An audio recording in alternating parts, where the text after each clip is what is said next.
in Fort Worth has issued a severe thunderstorm warning for northwestern Denton County in north central Texas, Cooke County in north central Texas, until 8:30 p.m. Central Daylight Time.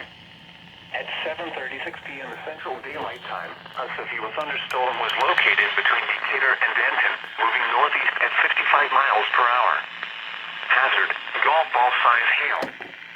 Source, radar indicated. Impact, people and animals outdoors will be injured. Expects damage to roofs, siding, windows, and vehicles.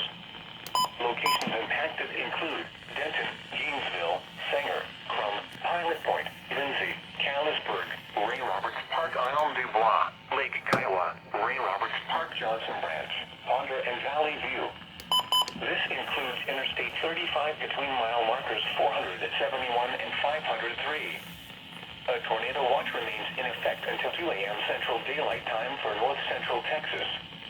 The storm has a history of producing large hail. Seek shelter now inside a sturdy structure and stay away from windows.